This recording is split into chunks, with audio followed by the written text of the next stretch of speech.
श्री गणेशाय नमः। बोले विष्णु भगवान की जय। कार्तिक महात्मा का 10वां अध्याय। राजा पृथु ने कहा, हे देवर्षि, आपको नमस्कार है। कृपा कर आप यह कहिए कि जिस समय भगवान शंकर ने अपने माथे का वह तेज सागर में डाल दिया तो उस समय उसका क्या हुआ।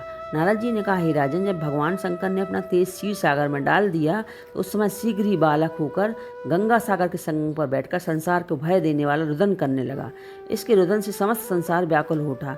लोकपालों के मन में भी व्याकुलता हुई। चराचर चलायमान हो गया। शंकर सुमन के से रुदन से ब्रह्मांड व्याकुल हो गए। समस्त देवता ऋषि मुनि व्याकुल होकर लोक पिता में श्री ब्रह्मा जी की शरण में गए। सबने मिलकर श्री ब्रह्मा जी को प्रणाम किया, स्तुति की। फिर कहा, हे पितामह, यह तो बड़ा भयंकर समय उपस्थित हुआ है। हे महायोगिन, इसका नाश कीजिए। तब देवताओं की ऐसी बात सुनकर श्री ब्रह्मा जी सत्यलोक में उतरकर उस बालक को देखने के लिए समुद्र तट पर आए।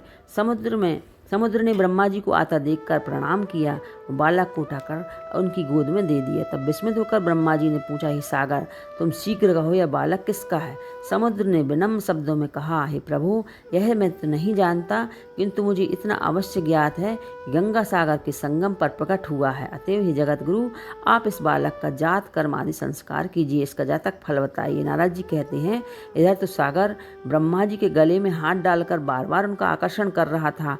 फिर तो उसने ब्रह्मा जी का गला इस जोर से पकड़ा कि उससे पीड़ित होकर ब्रह्मा जी के नेत्रों से आंसू टपकने लगे।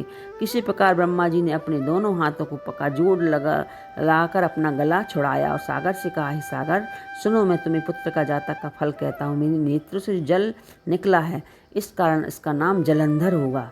यह उत्पन्न होने के कारण ही तरुण हो गया है।